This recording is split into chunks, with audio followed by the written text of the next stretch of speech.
Saudara, selamat pagi, ya salam sejahtera untuk kita semuanya, ya. Assalamualaikum warahmatullahi wabarakatuh, ya. Saudara-saudara, di dalam mata kuliah kita ini, itu kan Business Intelligence, ya, itu kita ya diminta untuk bisa menghasilkan suatu framework, ya, yakni yang namanya DSS, ya, Decision Support System. Jadi framework ya, jadi yang diminta dalam mata kuliah ini untuk Anda gitu kan, Anda mau merancang framework ya, mendesain kerangka kerja untuk menghasilkan suatu yang namanya konsep DSS ya, Decision Support System. Nah, tentu kita di dalam mata kuliah kita ini salah satu outputnya itu adalah menghasilkan keputusan. Nah, tentu keputusan yang strategis ya. Keputusan seperti apa? Keputusan yang strategis bagi kemajuan atau pengembangan perusahaan. Nah, keputusan yang strategis yang dapat mengembangkan perusahaan itu dari mana? Dari yang namanya BI, Business Intelligence, gitu ya. Jadi di dalam perusahaan Anda gitu ya, seperti yang saya jelaskan pada minggu sebelumnya, di perusahaan sekarang ini ya Departemen Teknologi Informasi harus dibagi-bagi lagi. Ya, departemen yang ngurusi teknologi informasi itu ya itu zaman dulu ya atau 10 tahun yang lalu hanya ngurusi sistem informasi atau aplikasi, ngurusi web, ngurusi jaringan. Nah, sekarang harus ditambahi gitu kan 10 tahun terakhir ya anulah digital marketing ya. Karena seiring dengan digital transformation gitu ya. Jadi departemen teknologi informasi harus dikembangkan. Dikembangkan menjadi apa? Dikembangkan menjadi beberapa unit ya. Ada unit atau departemen data science, big data, ya, business intelligence. Nah, ini harus ditambahi ya. Karena tata kelolanya harus mendukung. Ya, jadi salah satu kunci keberhasilan transformasi teknologi informasi, penggunaan atau optimasi teknologi informasi untuk mendukung performa bisnis atau perusahaan di era sekarang, Departemen Teknologi Informasi tata kelolanya harus ditambah. Apalagi sekarang ini sudah menggunakan AI, ditambah lagi, gitu kan, AI untuk perusahaan. Nah, gitu ya, supaya apa? Supaya portofolio perusahaan Anda itu menunjukkan kesiapan. Kesiapan dalam hal apa? Kesiapan dalam katakanlah menggunakan kemajuan teknologi digital gitu kan untuk pengembangan perusahaan ya. Nah, sayangnya perusahaan-perusahaan di era sekarang ini gitu, hanya sedikit yang menyadari ini ya. Yang paling cepat itu perusahaan-perusahaan IT. Perusahaan IT itu karena dia bisnisnya bidang IT, jual produk IT gitu ya, menyerap teknologi informasi itu dan menerapkannya dengan cepat ya. Tapi untuk perusahaan-perusahaan yang katakanlah gitu ya, relatively tidak mengetahui potensi dari teknologi informasi, akhirnya mengignore ini. Ya, kenapa demikian, saudara-saudara? Karena zaman sekarang tentu kita tahu bahwasanya perusahaan-perusahaan itu perusahaan besar yang sudah masuk di dalam listing trading saham gitu kan, dia tidak bisa tidur untuk memantau performansinya ya di dalam penjualan saham.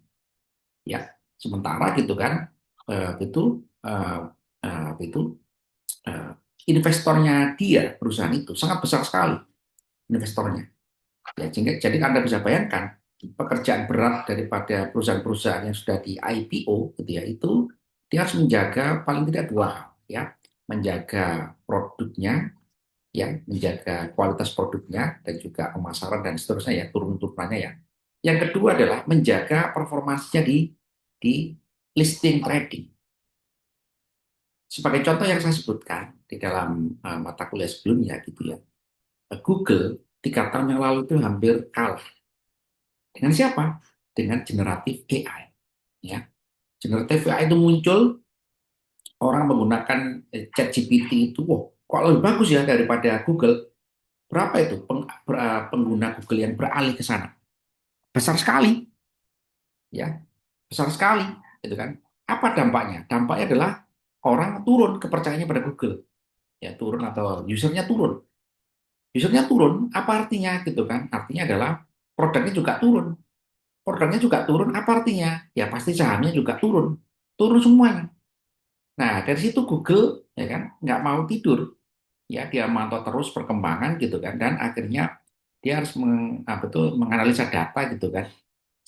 berapa jumlah pengguna yang beralih dari saya, dari Google ke tempat lain, ke generatif AI. Dia harus dapat data.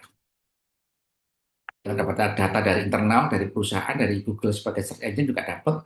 Data itu dikonfirmasi juga dari Amazon selaku penyedia bandwidth internet. Ya, dikonfirmasi, oh ternyata pengguna saya ini beralih ke generatif AI. Nah, dari mana? Tapi itu ini ya kan harus kita olah ya. Tentu data-data ini valid semua ya, data dari Amazon ya sebagai penyedia bandwidth ya. Kemudian juga data dari internal, dari search engine-nya dia sendiri, data dari sosial media diolah gitu kan. Akhirnya dihasilkan suatu konsep ya dari data to decision ya. Jadi business intelligence ini ya kan mengolah data-data dan datanya big data, bukan lagi data satu hari dua hari ya. Datanya adalah big data ya. Data yang dari berbagai macam sumber, yang data itu dari sisi 4V ya, volume, variety, velocity, dan veracity ya, itu jumlahnya besar sekali sehingga disebut big data. Big data ini ya kan diolah untuk menjadi ada informasi. Informasi itu gambaran, gambaran tentang perilaku pengguna Google atau sebagai user. Didapatkan gambar. Nah, itu informasi. Bisa di dalam bentuk visualisasi, grafik ya, grafik harian, grafik bulanan, grafik tahunan didapatkan. Kemudian dan informasi detail-detailnya. Dari situ ada pengetahuan. Apa pengetahuannya? Perilaku user selama 3 tahun terakhir. Yang menjawab apa? Menjawab turunnya pengguna Google. Nah, gitu ya. Dari situ gitu kan dia tidak berhenti. Setelah dapat informasi, dapat pengetahuan, apa ini? Dibuatlah decision support system. Ya, dibuat sistem decision support, diintegrasikan dari informasi ya dan knowledge ya atau pengetahuan gitu kan sampai menjadi decision support system bahwa ini harus dikembangkan suatu inovasi baru. Inovasi baru bukan hanya sekedar inovasi meniru generative AI, tapi membuat satu inovasi yang berbeda yang itu dibutuhkan oleh penggunanya. Nah, seperti yang kita lihat kan, akhirnya apa? Google langsung gitu kan integrasi generative AI dengan search engine. Bagi Google itu sih cepat sekali. Kenapa? Karena Google itu punya database indeksasi semua web di seluruh dunia. Ya, teknologi indeksasinya ini diumpankan apa sebagai data input kepada siapa? Kepada artificial intelligence-nya dia yang dibangun sendiri. AI-nya di training dengan database-nya dia sendiri, ya teknologi indeksasi tadi ini. Apa jadinya? Ya jalur bagus, ya jadi bagus. Kemudian hasil trainingnya gitu kan divalidasi gitu kan diumpankan ke dalam search engine sehingga kalau kita menggunakan Google gitu kan kita dapat dua opsi tuh ya. Satu opsi di atas hasil daripada generative AI, di bawahnya adalah hasil indeksasi. Nah, itu kan itu salah satu inovasi, ya. Yang kedua adalah apa inovasinya? Inovasinya adalah gitu kan eh, generative AI yang dirancang berbeda dengan yang lain, ya. Dia merancang generative AI untuk specific purpose sesuai dengan kebutuhan pengguna. Untuk mengolah gambar, untuk mengolah data-data multimedia disediakan sendiri, untuk mengolah ilmu pengetahuan disediakan sendiri. Sehingga apa? Sehingga uh, mengakomodir kebutuhan daripada pengguna. Dari mana dia dapat keputusan itu? Ya, Google itu mengambil keputusan ya generative AI yang bisa dikustomisasi kebutuhannya oleh pengguna. Tentu adalah berbasis kepada analisa data tadi itu. Ya, dari mana logika umumnya? Logika umumnya adalah bagaimana perilaku generatif AI di era sekarang. Apa yang dibutuhkan orang dengan generatif AI. Ya, dia dapat data. Oh, data informasinya adalah digambarkan dalam visualisasi, ya dalam bentuk grafik, dalam bentuk katakanlah tabel, gitu kan, dalam bentuk katakanlah fitur-fitur survei yang dari pengguna, gitu. Dia dapat, oh ternyata pengguna itu mengharapkan itu generatif AI yang seperti ini. bla bla bla bla, ya. Nah, seperti ini bla bla itu adalah knowledge, pengetahuan, ya. Data menjadi informasi, tervisualisasi, kemudian dari situ mendapatkan gambaran apa pengetahuannya, pola ekspektasi pengguna generatif AI. Nah, ekspektasi pengguna generatif AI itulah itu pengetahuan. Sehingga apa? Masuk ke dalam desain support system untuk dihasilkan inovasi baru atau juga strategi baru, gitu ya. Jadi saudara gitu kan, DSS ini adalah gitu kan merupakan teknologi pengolahan data ya yang bisa diartikan sebagai aplikasi berbasis komputer interaktif ya. Jadi dia adalah software ya atau juga algoritma gitu kan interaktif ya yang mengolah data dan model matematis untuk menghasilkan keputusan. Nah, gitu ya. Jadi inilah definisi yang apa itu saya pikir itu cukup lengkap ya, sangat lengkap ya, menggambarkan pentingnya DSS, Decision Support System di dalam apa itu business intelligence. Nah, gitu ya. Jadi DSS ini gitu kan bagian daripada business intelligence. Ya, karena business intelligence itu bisa kita gambarkan dalam beberapa area gitu kan. Wilayah ya. Satu wilayah mengumpulkan datanya sendiri, ya wilayah utama ya. Di dalam bentuk konsep big data. Kemudian pengolahan data minimalnya dengan katakanlah machine learning ya atau data science gitu ya. Itu dua wilayah ya. Kemudian data katakanlah apa itu decision support system ya tiga wilayah ini ya. Jadi data storage dalam bentuk big data atau cloud ya, kemudian pengolahan data di awal ya, kemudian juga pengolahan data di akhir. Nah, seperti itu ya. Nah, saudara-saudara, itu tentu ya, sistem itu berjalan terus ya. Sistem itu adalah cara kerja dari suatu proses gitu kan yang mengolah input menjadi output ya. Jadi Anda bisa bayangkan gitu kan, kalau misalkan itu perusahaan itu ya tidak saat ini gitu ya, tidak mengekspansi gitu ya bisnis intelijen ini dalam prosesnya. Jadi harus ada ya departemen atau unit atau divisi lah ya yang melaksanakan fungsi sebagai bisnis intelligence. Ya, jadi teknologi informasi bukan hanya masalah infrastruktur, bukan masalah katakanlah penyediaan sistem informasi bagi perusahaan, tapi sekarang berkembang menjadi katakanlah menjadi tulang punggung, core utama di dalam apa? Menyediakan data, informasi, pengetahuan dan betul alternatif pengambilan keputusan. Ya, jadi apa ini? Sistematiknya harus dibuat. Sistematika daripada cara kerja suatu sistem. Ya. Nah ini harus dikembangkan agar apa? Agar perusahaan kita ini gitu kan terus terus sustainable. Ya. Jadi itu kemajuan teknologi, saudara-saudara itu mendukung yang namanya sustainability. Ya. Apalagi teknologi informasi itu sudah pasti dipastikan mendukung itu semuanya. Karena mindsetnya orang dulu menggunakan teknologi informasi sebagai pendukung administratif, hanya untuk mencatat-mencatat. Ya. Komputer itu zaman dulu gitu kan, diperbantukan hanya untuk mencatat-mencatat. Ya. Idenya IBM dulu. Ya. Tapi ya, catat-mencatat ternyata udah selesai. Kenapa? Justru dengan mencatat-mencatat menghasilkan data yang sangat besar sekali. Dengan data yang besar ini mau kita pakai internal ya data internal apalagi data eksternal wah itu banyak sekali ya apalagi terkait dengan kondisi digital marketing global market ya, kondisi ekonomi politik dan seterusnya kan itu harus dijadikan sebagai faktor-faktor gitu kan yang dapat mendukung output daripada business intelligence atau juga DSS di dalam bagiannya ya seperti itu. Nanti saudara itu bagaimana cara kita mengambil keputusan by system ya.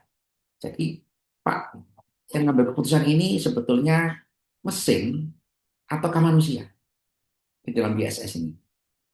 Kalau saya tanya kepada Anda, coba Pak Payat. Siapa yang ngambil keputusan ini? Manusia ataukah mesin?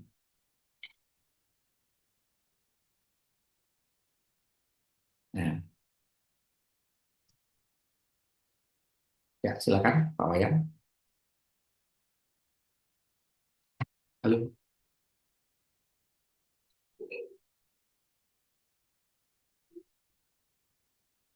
halo. Saudara-saudara, DSS ini adalah provide alternatif. Tetap yang ngambil keputusan adalah pelaksana perusahaan tadi yang menjalankan perusahaan. Dia provide alternatif. Jadi jangan dibayangkan gitu kan, desain support system itu mesin yang ngambil keputusan. Sistem ya, tidak ya. Tetap pengambil kebijakan dari struktur atau tata kelola yang berjalan pada perusahaan tadi itu. Yang mau kita bicarakan adalah bagaimana mekanisme decision itu bisa dijalankan di dalam sistem. Ya, tentu nomor satu adalah rasionalitas. Ya, jadi decision itu, ya kan, itu merupakan suatu sistem ya yang mampu ya menalar ya mampu ya, menunjukkan logika yang logika itu bisa diterima oleh oleh siapa ya oleh manusia yang menjalankan perusahaan tadi itu ya yang outcome-nya adalah problem solving ya jadi DSS ya itu mekanisme logis atau rasional gitu kan untuk menyajikan solusi alternatif alternatif solusi dalam menyelesaikan masalah. Nah, itu konsepnya. Jadi karena itu alternatif ya banyak sekali ya. Decision itu di dalam kita menyelesaikan masalah itu banyak sekali alternatif-alternatifnya. Kita mencari ya, kita sebagai pengguna DSS yang menjalankan perusahaan tentu harus milih mana yang paling resikonya paling minimal ya. Nah, tetap ya makanya saya katakan pada Anda siapa yang ngambil keputusan? Ya tetap human yang menjalankan perusahaan tadi itu. Nah, bagaimana mekanisme DSS? Nah, DSS itu harus mampu menunjukkan proses yang logis dan rasional gitu kan untuk menghasilkan alternatif-alternatif dalam menyelesaikan masalah yang dihadapi oleh perusahaan tadi itu. Nah, itu ya. Karena DSS itu mendapatkan umpan ya, dari big data yang menjadi informasi. Melalui apa? Melalui data science. Data science itu menggambarkan gitu kan, menggambarkan apa itu katakanlah informasi-informasi yang diperlukan oleh perusahaan ya pola perilaku pengguna, jadi rata-rata pola, ya, pola-pola ya, yang dihasilkan dari pengolahan data, ya, pola pengguna, pola konsumen, pola naik turun, ya, itu pola-pola semua itu.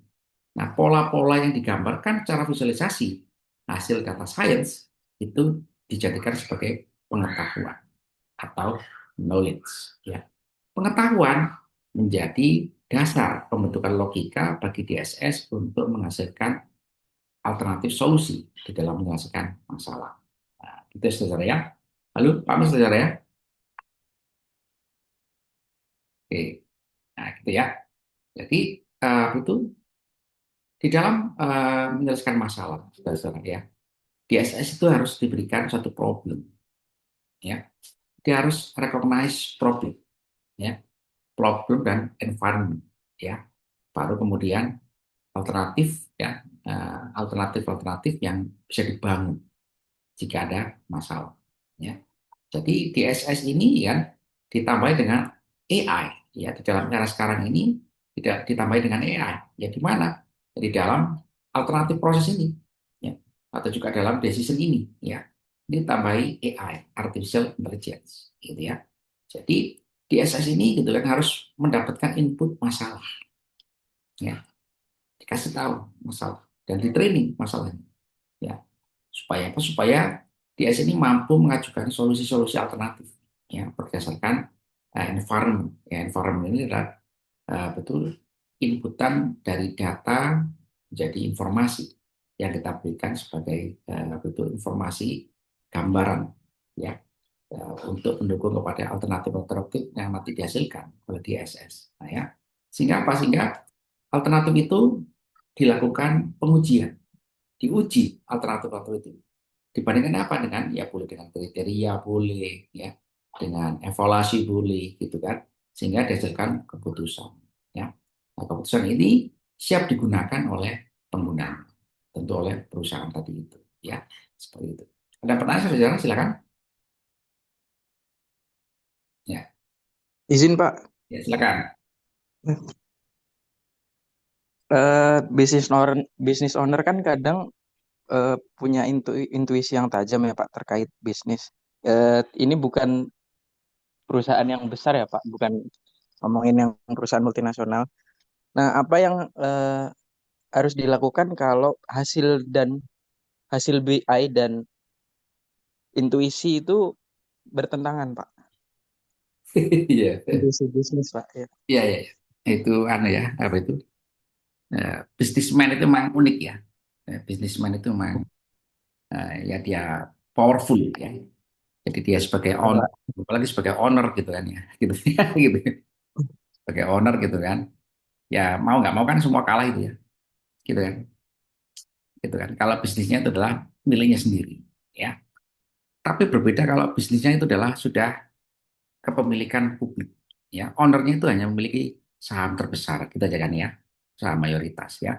Jadi Anda bisa bayangkan, gitu kan, perusahaan-perusahaan yang rata-rata, saudara-saudara, gitu ya, milik pribadi, ya, dikembangkan dengan cara yang seperti itu, intuitif ya, itu growth-nya nggak akan signifikan dibandingkan dengan perusahaan-perusahaan yang katakanlah memang itu ada publik di situ. Ya, kenapa? Karena dia mengambil keputusannya hati-hati, walaupun itu bisa dikatakan intuisi. Ya, ya intuisi itu kan harus bisa dijelaskan secara rasional, secara ilmu pengetahuan, betul nggak? Ya, jadi Betul Pak. walaupun ya ini ya secara prinsipil ya, secara prinsipil, tapi dalam penerapannya tentu sangat sulit ya karena owner itu kan berkuasa, gitu ya, berkuasa. Yang lain nggak boleh turut campur. Pak, ini dari anda ya. Saya menggunakan bisnis intelijen ini seperti ini Pak analisanya, gitu kan.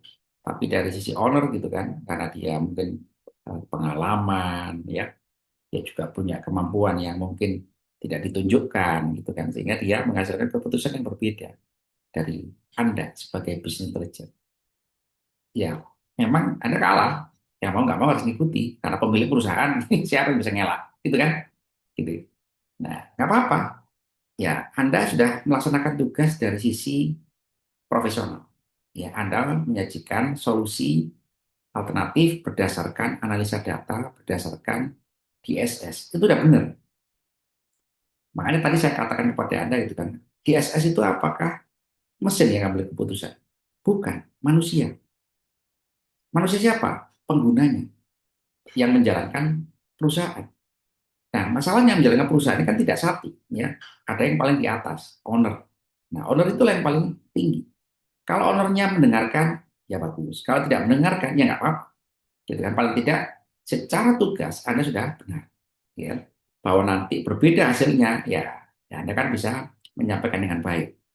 Pak, dulu ya Bapak kami sarankan dengan analisa data seperti ini. Tapi Bapak tidak mau. Nah, sekarang terbukti kan. Nah, gitu ya, itu gitu ya.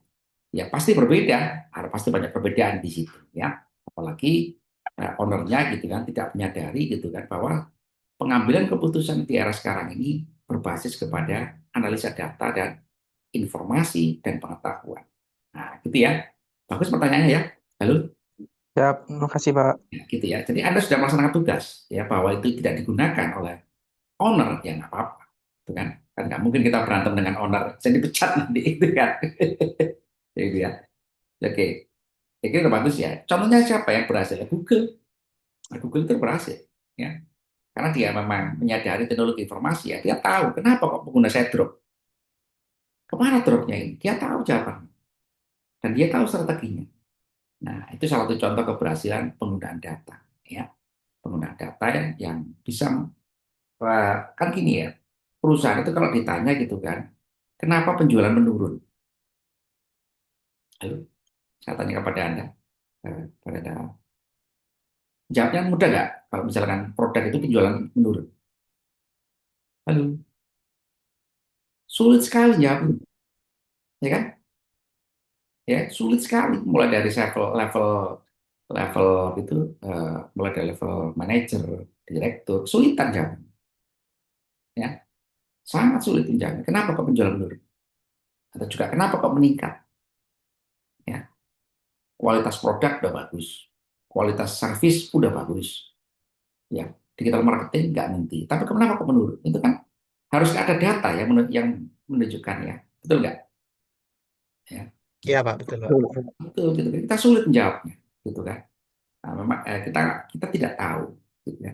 Jadi dalam dunia bisnis ini memang hebatnya dunia bisnis itu memang kita menghadapi situasi yang tidak pasti dan tidak kita ketahui. Ya, hari ini kita tidak menyangka BBM itu naik. Siapa yang menyangka BBM itu naik? Gitu kan? Tiba-tiba perang, gitu aja perang gitu kan. Terus dampaknya BBM naik.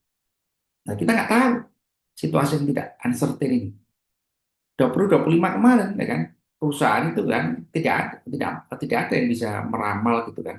Tahun depan perang, sehingga apa? Sehingga kita antisipasi efisiensi, bla bla bla ini kita yang tahu ya. Seperti itu. Itu salah satu contoh. Ya. Jadi hebatnya perusahaan itu gitu kan, dia bisa survive, bisa berlanjut gitu kan, karena menghadapi situasi-situasi yang ekonomi yang tidak pasti seperti ini. Ya, seperti itu. Tapi itu paling tidak Anda bisa tetap gitu kan, harus ada yang namanya itu di departemen gitu kan yang mengurusi masalah data ini ya, supaya bisa dijadikan sebagai eh, visualisasi informasi, pengetahuan dan diumpankan ke DSS tadi itu ya itu. Saudara-saudara, itu DSS itu kan itu memang harus dia harus melibatkan AI ya zaman sekarang ini ya. Karena apa? DSS ini saudara-saudara gitu kan itu ada suatu constraint ya. Jadi kita merancang DSS ini, coba Anda lihat ini kan, constraint-nya ini kan, operasional, ya, technical, prosedural, legal, sosial, political. Ini kan variabel-variabel yang katakanlah, maaf, variabel-variabel yang katakanlah sulit untuk dimasukkan dalam dalam sistem. Ya, perubahan sosial, political, gitu kan, ini sangat-sangat sulit untuk dimasukkan dalam satu sistem. Nah, ini constraint ini, variabel-variabel yang dimasukkan dalam DSS ini, semuanya dihubungkan by rule out, ya, dihubungkan oleh satu rule, ya, peraturan. Ya, siapa merancang ini? Yang merancang peraturan ini, ya. Sebagai contoh nih gitu kan, operasional produksi, technical penjualan, prosedural misalkan digital marketing, legal katakanlah masalah hukum yang berkaitan dengan perusahaan, kondisi sosial, politikal. Nah ini kita bikin peraturan, kita membuat satu mapping peraturan. Yang peraturannya banyak sekali, ya, peraturannya, peraturan-peraturan yang kita buat yang menghubungkan. Peraturan itu apa? Logika yang menghubungkan semua variabel, yang itu logis. Contoh, gitu ya. Jika ada perang di Arab Saudi, harga BBM kemungkinan naik. Logika tadi itu benar nggak kira-kira? Iya Betul, Pak. Pak. Nah, ya kemungkinan besar betul. Ya kemungkinan besar ya, kayak gitu ya. Jadi misalkan ya, saya bikin lagi satu lagi kan, Singapura gitu kan dicaplok Malaysia, harga minyak naik. Logis nggak gitu kira-kira? Halo. Halo. Kurang relevan, Pak. Ya, Nah, ya, relevan. setuju, setuju. Gimana caranya kita untuk memberikan justifikasi pernyataan itu sebagai peraturan logika? Ada yang mengatakan logika fazi, tak setengah benar, setengah salah. Tergantung dari kondisi. Itu ya. Ya, ya. Jadi ada logika fazi. Pak setengah benar, setengah juga salah. Kenapa benar? Benar karena Pak itu penjual minyak, maklarnya di Singapura semua. Kalau Malaysia, kalau Singapura dicaplok Malaysia gitu kan, berarti kan perusahaan itu kolaps. Kalau kolaps berarti perdagangan terhenti. Ya logis juga masuk gitu ya. Betul Pak, nggak benar Pak. Ya, tadi yang mengatakan golongan tidak benar. Tidak benar Pak. Apa dasarnya? Jalur minyak kita itu volumenya kebanyakan langsung dari misalkan Timur Tengah, tidak melewati Singapura. Oke, betul ya. Nah, siapa bisa memastikan ini benar dan salah? Ya, maka ada logika fasi. ya logika yang bisa memberikan apa itu mengakomodasi gitu ya, mengakomodasi keraguan kita tadi itu dengan setengah benar setengah salah. Jadi bisa digunakan ya. Pak, ini seperempat benar, 3/4 salah. Boleh juga ya. Itu namanya kuantisasi, logika fuzzy ya. Jadi constraint ini saudara, variabel-variabel ini kita masukkan semuanya. Variabel-variabel ini ya. Nah, semua variabel dipetakan berdasarkan hubungan input dan output ya, dihubungkan. Di tengah-tengahnya apa? Peraturan ini. Peraturan yang logis. Sehingga apa? Sehingga apa itu komputer menyusun logikanya gitu kan berdasarkan inputnya, ya kan? Misalkan gitu kan, inputnya adalah harga BBM naik, maka dia saya akan mencari alternatif logika yang mendekati, logika-logika yang mendekati dari semua variabel-variabel ini, memetakan mana yang paling dekat dan apa visible option-nya. Nah, dipetakan juga ya outputnya itu, output daripada IAS ini kan alternatif solution. Alternatif solution itu kita petakan semua. Dan alternative solution itu kan itu multi aspek, tidak hanya satu, ya, multi variabel. Nah, gitu ya. Jadi input semua variabel, ya, kemudian output ya alternatif alternative solution dipetakan menjadi suatu peraturan yang sangat lengkap sekali. Nah, gitu ya. Seperti itu ya. Memang ini eh, kapan-kapan nanti saya tunjukkan gambarannya ya, contohnya ya dengan logika fuzzy ya. Nanti saya kita contohkan ya. Nanti ya. Kita butuh tools simulasi. Ya, kriterianya apa? Untuk mengukur, betul mengukur ya solusi yang dihasilkan atau alternatif yang dihasilkan adalah ini yang paling gampang ya, keuntungan, ya, overall cost, quality, ya, ketergantungan, flexibility, service, ya, atau juga resiko ya, resiko ini yang paling penting ya. Betul. Salah satu itu kriterianya atau indeks performance ini. Ya. Dari situlah dari semua pemetaan solusi tadi itu gitu kan, kalau semuanya ini terpenuhi gitu ya contohnya ya, maka keputusan diambil. Seret. Nah, oke saudara ya, DSS ya sebagai gambaran itu sederhana singkat ya. Seperti ini ya. Nanti kita harus mencari, saya mencarikan toolsnya ya untuk mencontohkan ini. Ya, itu contohnya sederhana ya, supaya nanti Anda punya gambaran ya. Dan saya harapkan nanti Anda tugas akhir ya coba masukkan konsep DSS di dalam tugas akhir Anda ya. Tugas akhir Anda di bidang manajemen gitu kan. Kalau bisa ya kan melibatkan teknologi digital yang terbaru. Ya DSS, business intelligence gitu ya. Dan juga data science gitu kan. Agar nanti Anda gunakan di dalam perusahaan Anda masing-masing ya. Demikian saudara, ada pertanyaan silakan. Ya, mungkin Bapak ingin bertanya. Ya silakan Pak Wayan. Bapak, nanti kalau misalnya hasil dari DSS ini, apa perlu di-compare dengan logikal kita ya? Maksudnya pengguna, misalnya contoh kita menjadi pengambil keputusan di suatu perusahaan gitu misalnya. Itu apa perlu di-compare ya Pak hasil-hasil dari generat apa sistem DSS ini dengan logik kita gitu? Betul sekali. Harus, harus, Harus ya Pak ya? Oke. harus, gitu ya. Karena kan tadi Terima ya, kasih Bapak. keywordnya adalah menyediakan, provide alternative solutions, gitu kan? Jadi output DS ini tidak satu kalimat, beli saham, tidak gitu.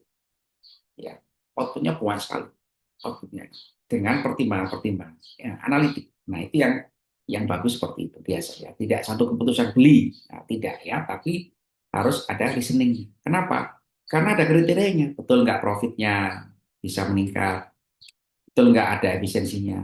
Betul nggak ada peningkatan kualitas? Betul nggak ada ketergantungan, ada hubungan ketergantungan? Terus minimal resikonya bagaimana? Servisnya bagaimana kualitasnya? Kalau bisa diuji, ya. Karena ini adalah perbantuan. Ya, DIS ini adalah perbantuan bagi pengambil keputusan atau kebijakan di dalam perusahaan. Ya, bagus Pak Wayan, ya. Jadi harus diuji, ya, gitu ya. Ya, oke, terima kasih saudara ya. Kita lanjutkan minggu depan ya. Insya Allah jadwal Vicon saya udah normal ya. 2 minggu kemarin saya banyak sekali gangguan ya. Jadi betul awal-awal semester biasa ya. Jadi insya Allah mulai minggu depan sudah mulai back to normal ya. Dan itu materi dan juga Vicon insya Allah rutin ya. Terima kasih semuanya, kawan-kawan semuanya, Pak Wayan dan semuanya ya. Saya Terima kasih harapkan nanti Bapak. eh, mata kuliah ini jadikan ya menjadi tambahan di dalam tugas akhir Anda ya. Oke, selamat pagi, selamat itu berakhir pekan, selamat salam sejahtera untuk kita semuanya. Assalamualaikum warahmatullahi wabarakatuh. Waalaikumsalam.